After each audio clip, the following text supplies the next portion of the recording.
The hall was enormous, stretching so far in every direction that the ceiling vanished into a pale blue glow, and the delegates of 200 alien civilizations sat in their custom-built seats, watching the small human woman walk to the center podium with a warm smile on her face.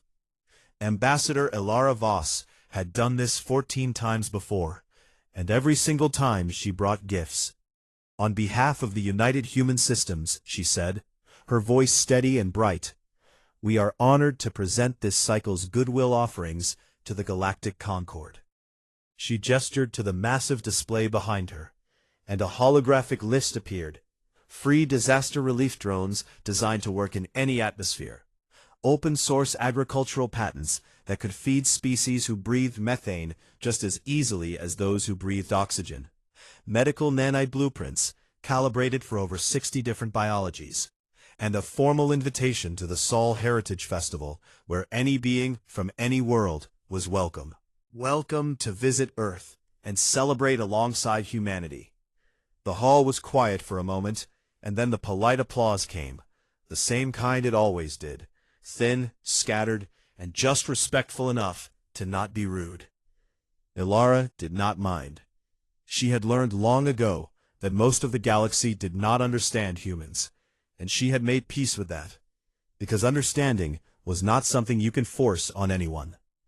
Humanity had arrived on the galactic stage 90 years ago, and from the very first day they had confused everyone, because every other species that had clawed its way into space had done so through war and conquest, through the subjugation of weaker neighbors and the ruthless accumulation of power. And when humanity showed up offering handshakes and trade agreements and free medicine, the galaxy simply did not know what to make of them.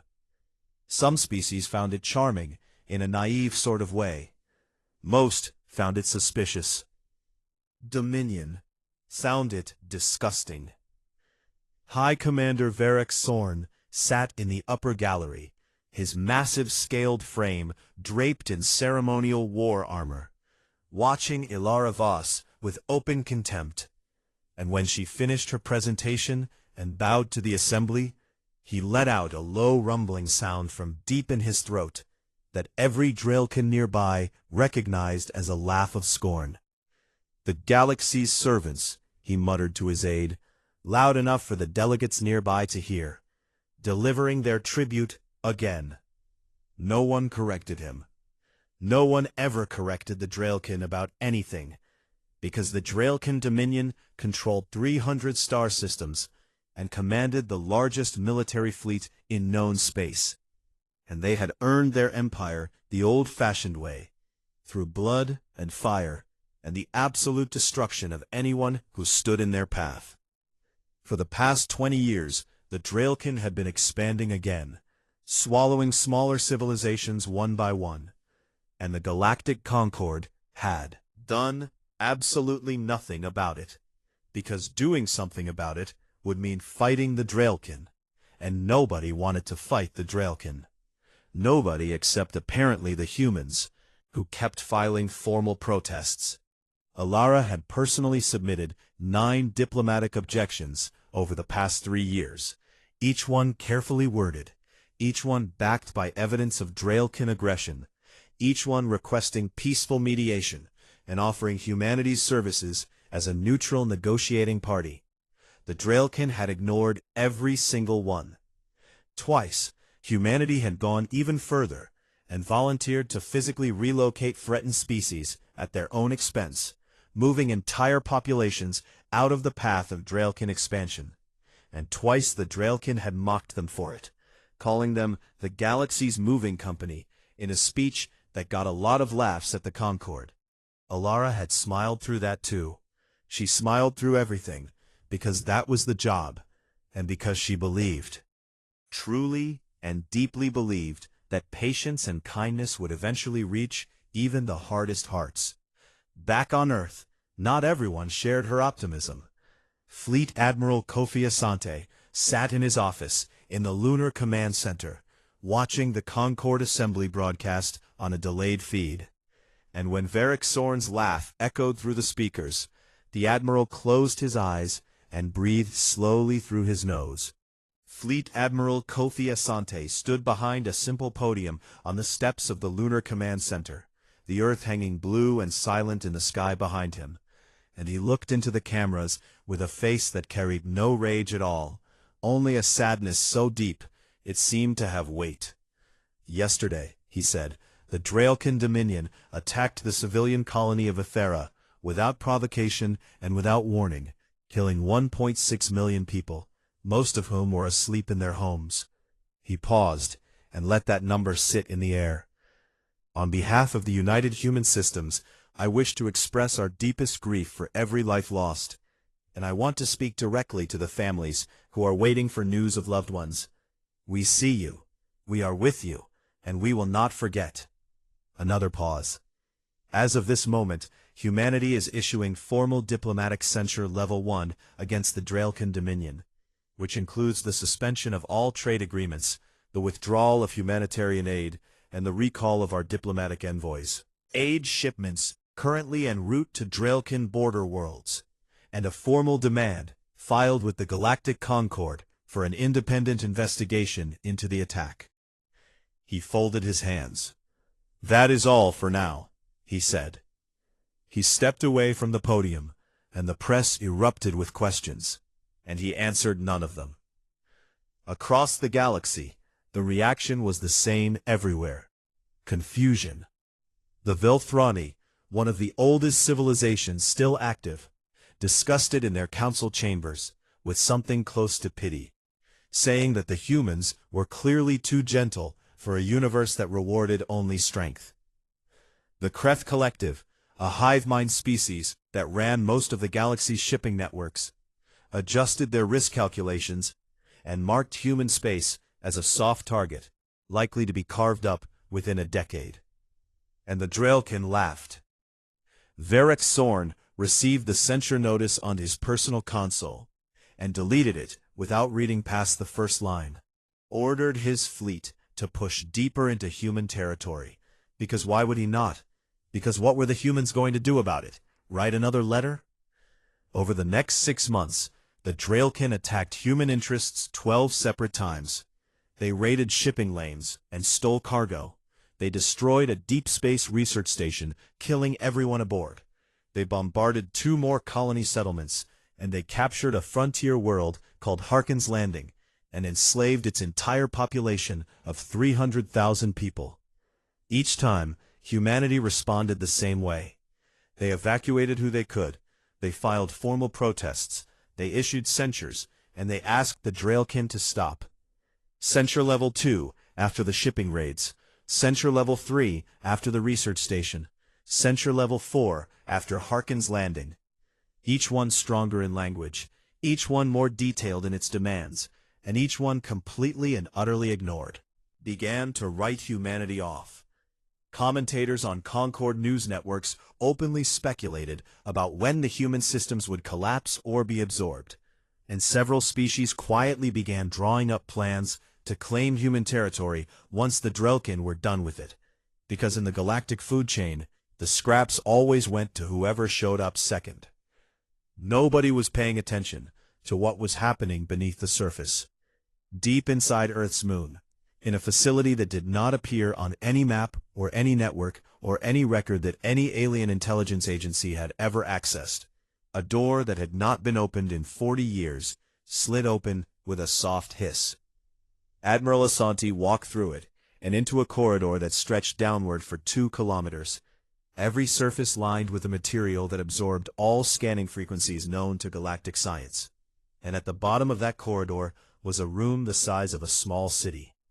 This was Project Prometheus. The course of 3 centuries, starting before humanity ever made first contact with an alien species, because the people who built it understood something fundamental about the universe, that kindness without the ability to defend itself was just an invitation for cruelty.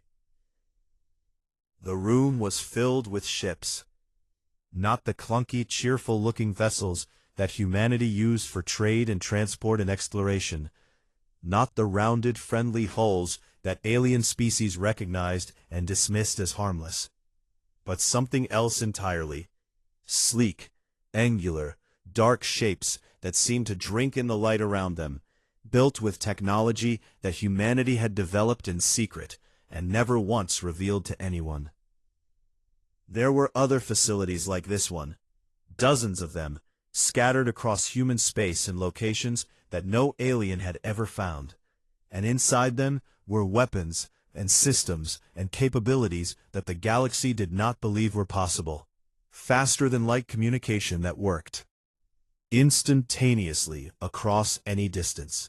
Energy manipulation systems that could fold space like paper. Nanoscale infiltration networks so advanced they had been quietly embedded in the supply chains of every major galactic power for decades, dormant and patient and waiting. Humanity had never used any of it. Not once.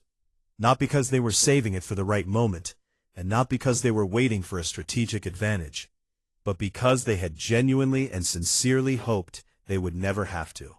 Admiral Asante stood in that enormous room and looked at the ships, and he felt something break inside his chest.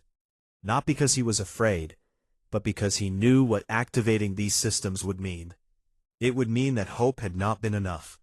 He took a transport back to Earth that evening and sat down with the United Human Command Council. 12 people in a quiet room with no cameras and no recorders. And the conversation they had was the saddest conversation any of them had ever been part of. Nobody raised their voice, nobody pounded a table, nobody gave a rousing speech about vengeance or justice or making the enemy pay. They just talked, quietly, about the people they had lost, and the people they would lose if this continued, and the fact that they had tried everything they could think of, and none of it had worked. The vote was unanimous.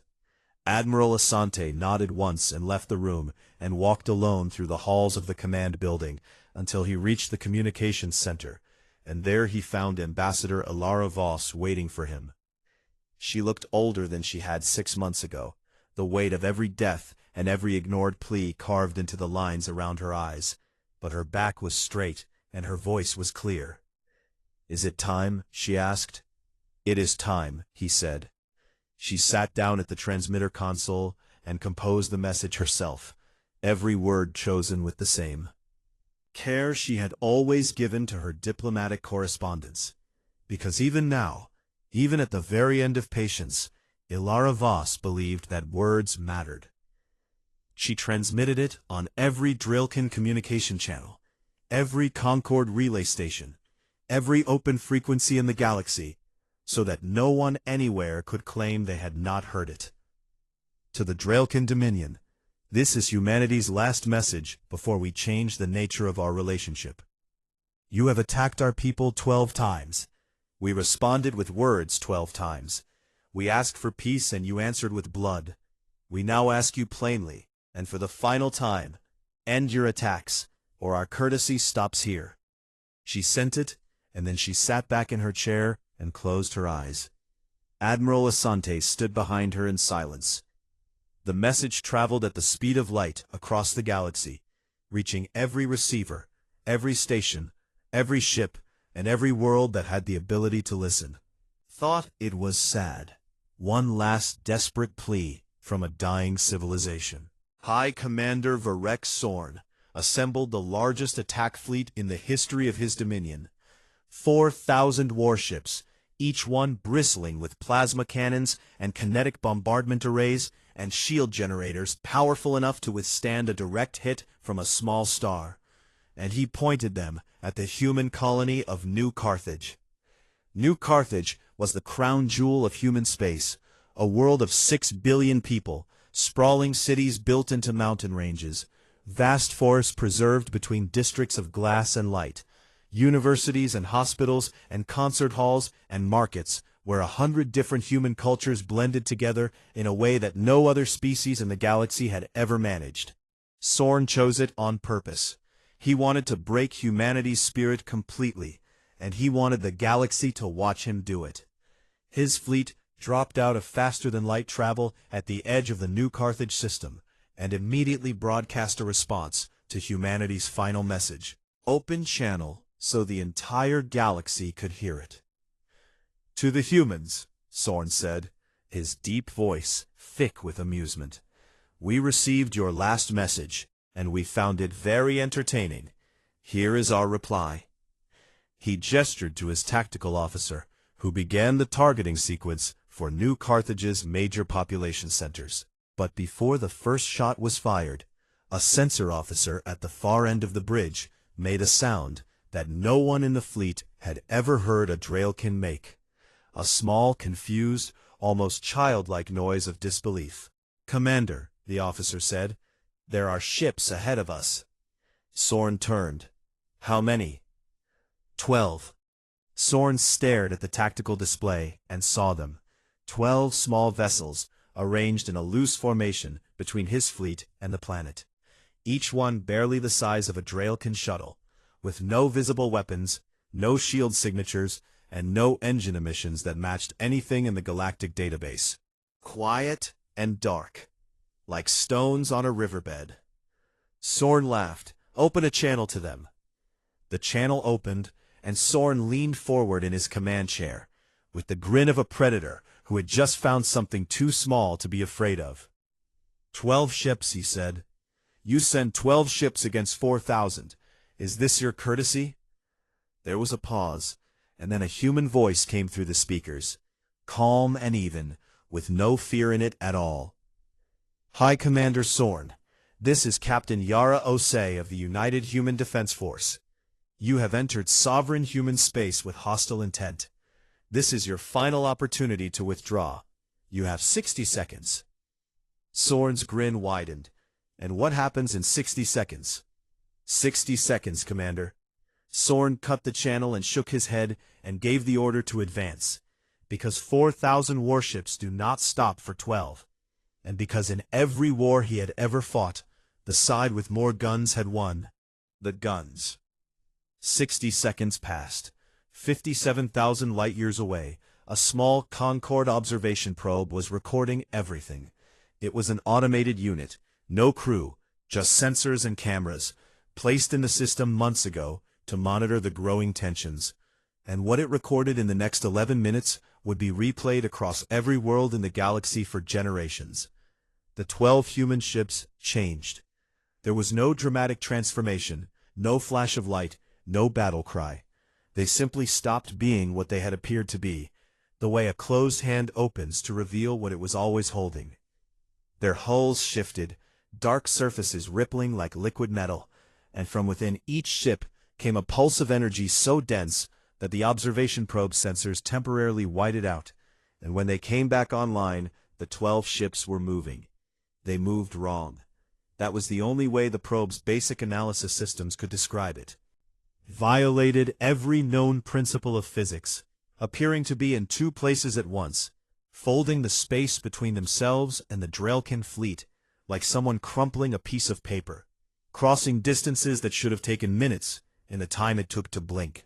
The first Draelkin ship lost power before its crew even understood what was happening. One moment, its systems were online, and the next, every circuit, every relay, every weapon, every engine simply stopped.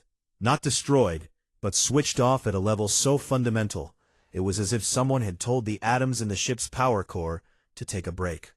Then the second ship went dark, and the third, and the fourth. The Draelkin began firing wildly, thousands of plasma bolts and kinetic rounds filling the space around them, with enough destructive energy to crack a moon. But the human ships were not where the weapons were aimed.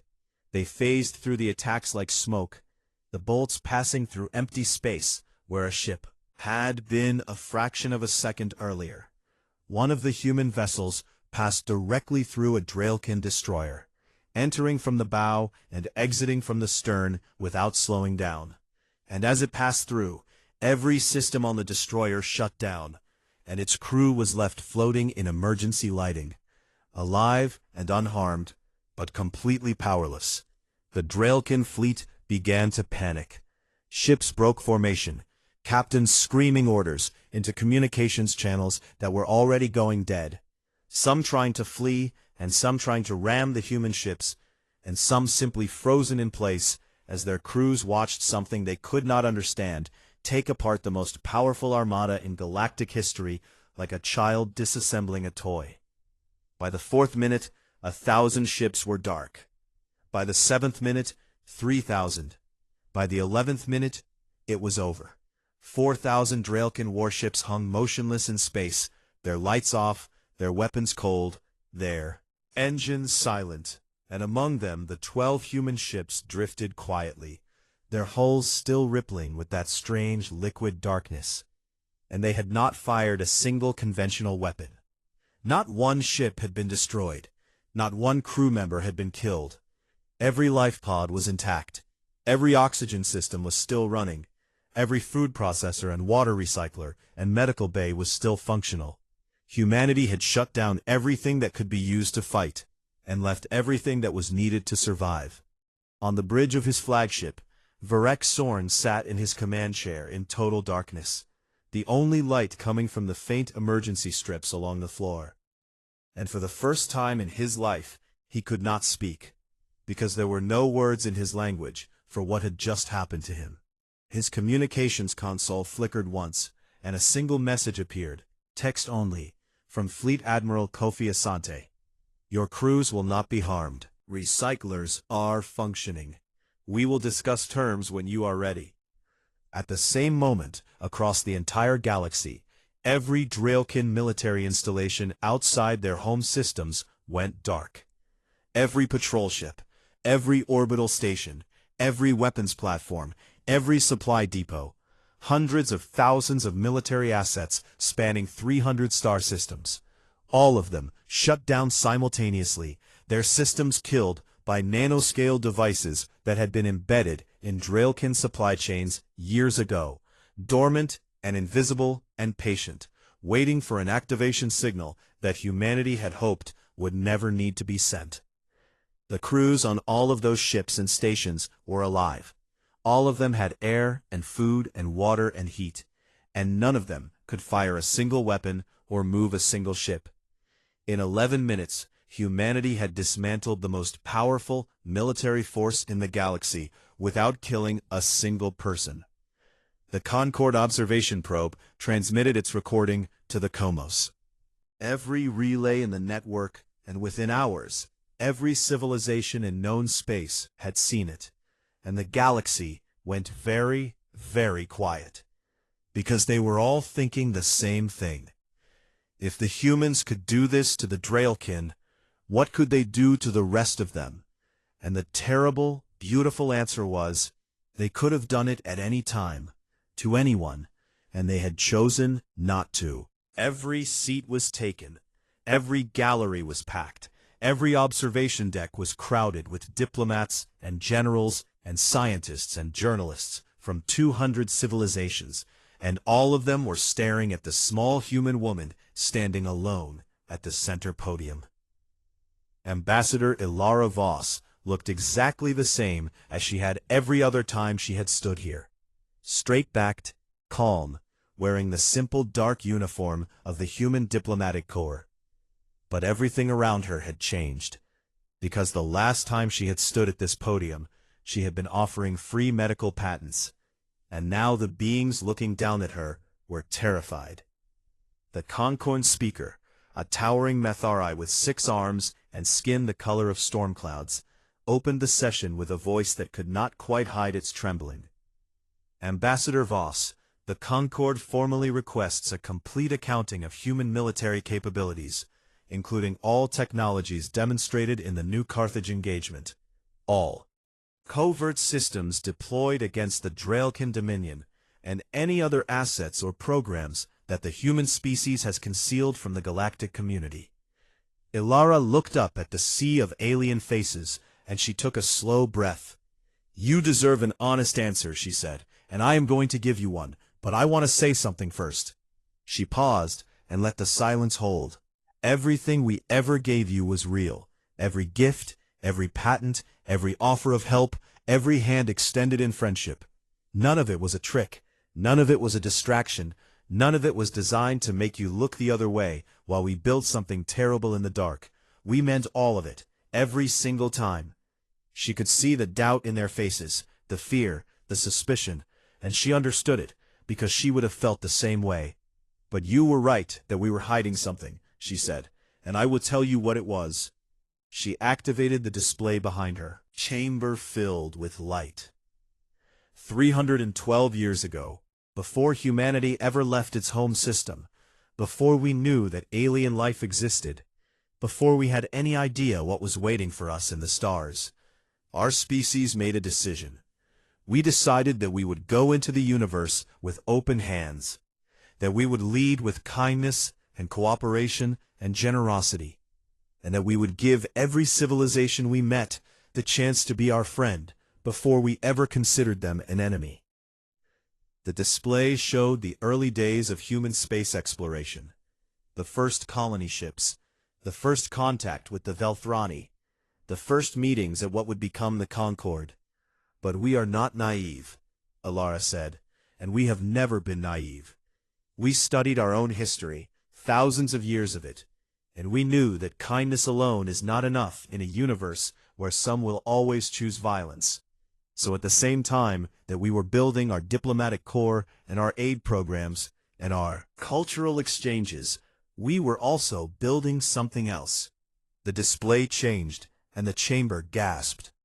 It showed the true scope of humanity's hidden infrastructure, the deep lunar facilities, the subspace weapons platforms, the phased matter ships, the nano-infiltration networks, the instantaneous communication arrays, the energy manipulation systems that could fold space and unmake molecular bonds and disable technology at the atomic level.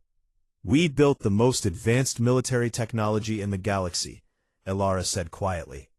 "And then we locked it away and hoped we would never need it."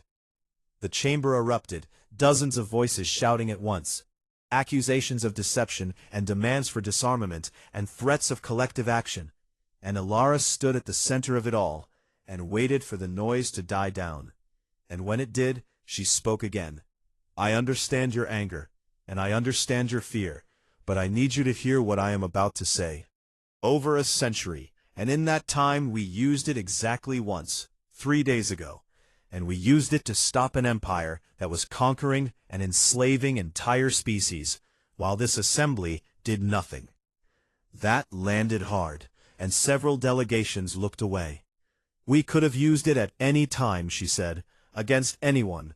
We could have demanded tribute. We could have claimed territory. We could have set ourselves up as rulers of this galaxy, and there is not a single force that could have stopped us. And instead, we gave you free medicine." Far from the assembly, in a dusty archive on the Velthrani homeworld, something else was happening. Elder Counselor Thevmarai, one of the oldest living beings in the galaxy at nearly 4,000 years of age, had been digging through records since the moment the new Carthage footage reached her world, because something about the human technology had seemed familiar to her in a way she could not explain, and she had learned long ago, trust that feeling. She found the first clue in a record from 90 years ago, a mysterious energy signature detected at the edge of Velthrani space, later classified as a sensor malfunction, because no known technology could have produced it. She found the second clue in records from 70 years ago, a rogue artificial intelligence swarm that had been consuming everything in its path through the outer rim, growing larger with every system it absorbed, predicted to reach inhabited space within a decade. And then one day, it simply stopped, every single unit simultaneously deactivating, for no reason that any investigation could determine.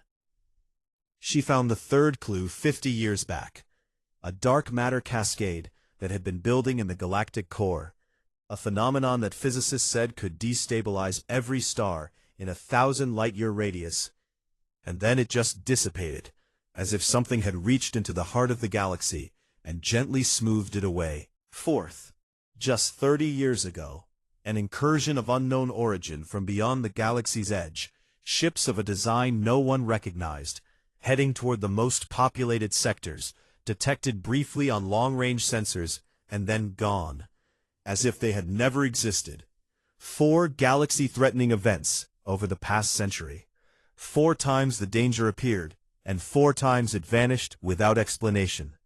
And every single time, Thevmarai now realized there had been a faint trace of that same impossible energy signature, the one that matched what the human ships had displayed at New Carthage. She sat back in her chair and pressed her ancient hands to her face, because she understood now. Humanity had not just been giving the galaxy free medicine and trade deals for the past century. They had been saving it. Quietly, secretly, without asking for credit or recognition or gratitude. They had been standing between the galaxy and annihilation, again and again and again, while the rest of the Concord mocked them for being soft. Back in the assembly, a young Draelkin officer named Tarek Vel was standing in a holding area aboard one of the disabled flagships, guarded by a human marine. A woman no taller than his shoulder, with a calm face and a sidearm she had not drawn once. Tarek had fought in 3 campaigns for the Dominion, and he had never lost, and he had never questioned his commanders. But what had happened in the last 3 days had broken something in him. Not his body, but his understanding of the universe. And he had one question that he could not stop thinking about. He looked at the human marine and asked it, "Why did you not destroy us?" The marine looked at him, and he expected to see triumph or contempt, or at least the cold satisfaction of a warrior who had won. But instead he saw something that confused him. She looked uncomfortable, almost sad. "Because that is not who we are," she said. Paused, struggling to find the right words. We really hoped you would stop." Tarek stared at her. "You hoped?" he repeated.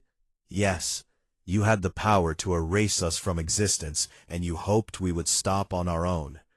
The Marine shrugged, and the gesture was so human, so small and awkward and honest, that Tarek felt something shift inside him that he did not have a name for. "Is that not what you would do?" she asked. "If you were strong enough that no one could hurt you, would you not give them every chance to be better before you use that strength?" Tarek thought about that for a long time. 1 year had passed since the day humanity ended a war in 11 minutes, and the galaxy was still trying to understand what had happened. Not the military part. That was recorded and analyzed and studied by every weapons researcher and tactical theorist in known space. But the part that came after, because the part that came after made no sense to anyone. Humanity had won. They had won so completely and so absolutely that there was no room for argument about it. And every civilization in the galaxy knew that if the humans wanted to, they could do the same thing to any of them at any time. And in the long and bloody history of the galaxy, that kind of power had always, without exception, led to empire. Humanity did not build an empire.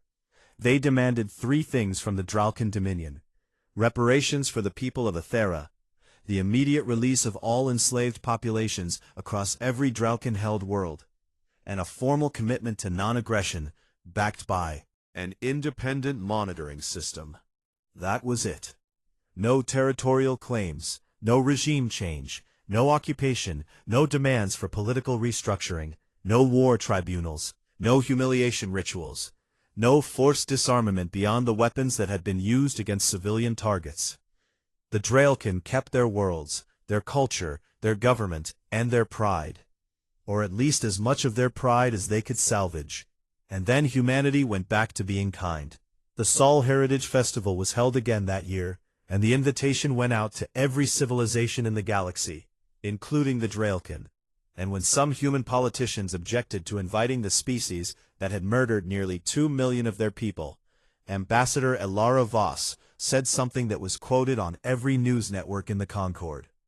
"If we only extend friendship to those who have never hurt us, then we are not offering friendship at all, we are offering a transaction." Kept flowing. The disaster relief drones kept shipping, the agricultural programs kept running, and humanity kept showing up at every Concord session with the same warm smile and the same open hands, as if nothing had changed. But everything had changed. The galaxy no longer looked at humanity and saw weakness.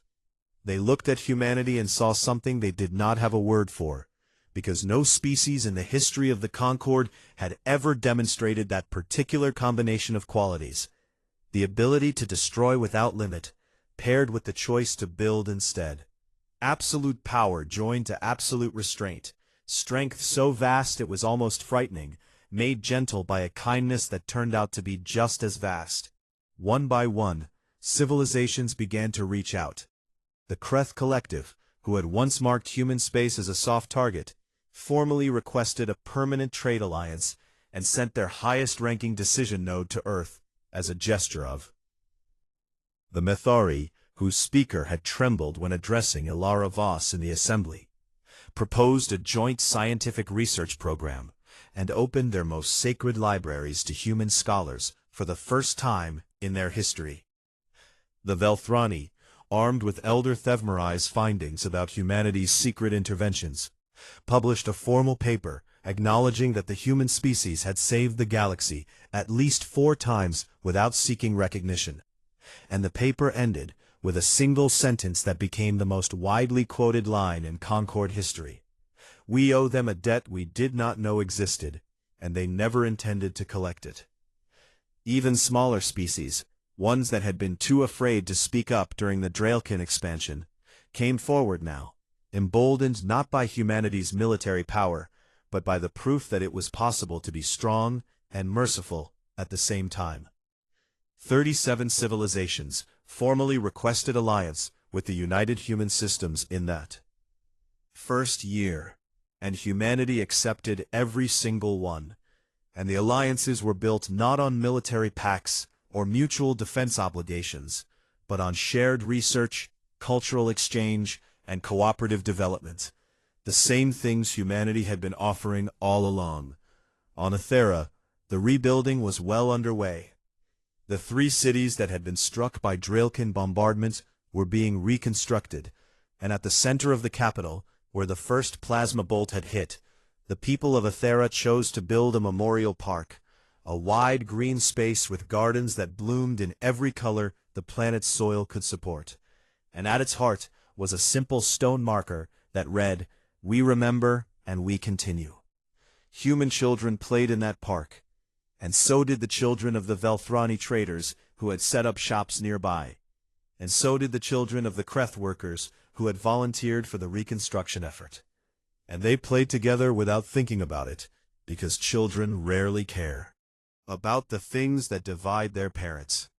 It was in that park, on a warm afternoon when the golden ocean of Athera was catching the light in a way that made the whole horizon glow, that Varric Sorn came to see Ilara Voss. He was not High Commander anymore. He had been stripped of his rank by the Draelkin Council, partly as a condition of the peace agreement, and partly because his own people could not forgive him for leading them into a defeat so total it redefined the word. And he traveled to Athera alone, without guards or escorts, carrying nothing. Ilara met him at the edge of the park. He was still massive, still imposing, his scaled frame towering over her, but something in his posture was different.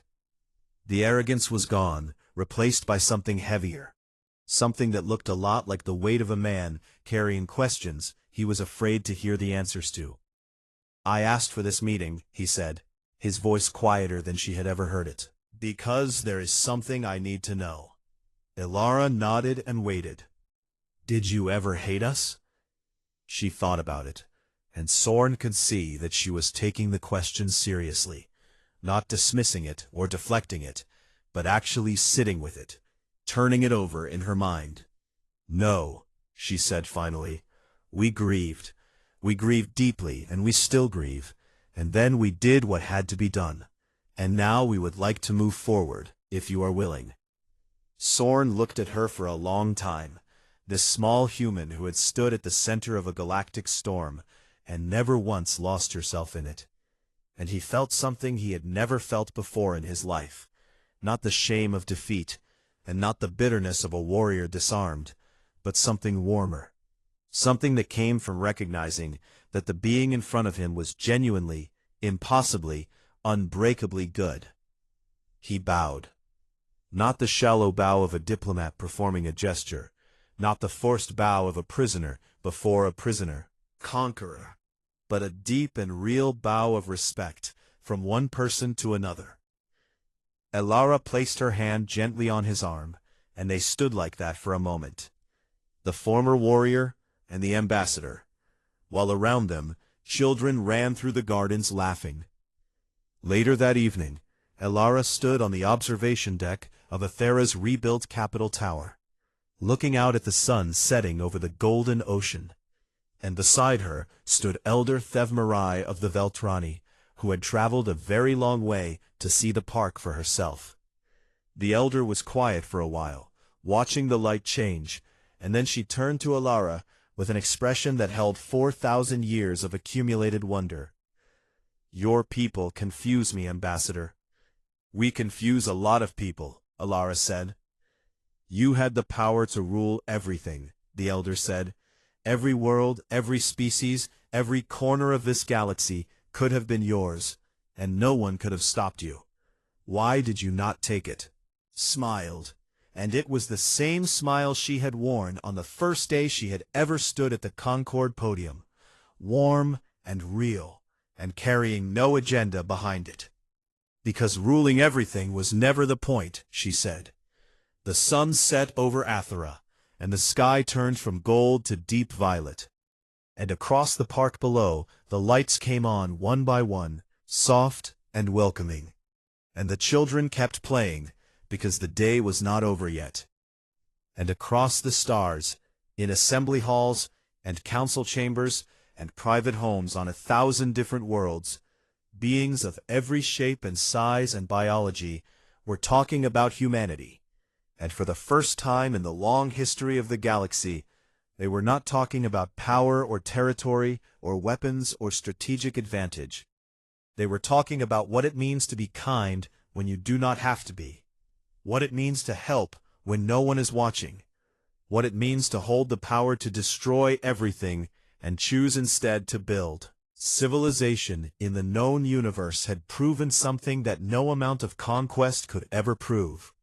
That true strength is not the ability to take what you want, but the courage to give what you have, and the wisdom to know that a galaxy built on generosity will always outlast one built on fear. And slowly, carefully, one species at a time, the galaxy was beginning to understand that kindness and power were never opposites. They were always the same thing. It just took one stubborn, gentle, unbreakable species to show them how.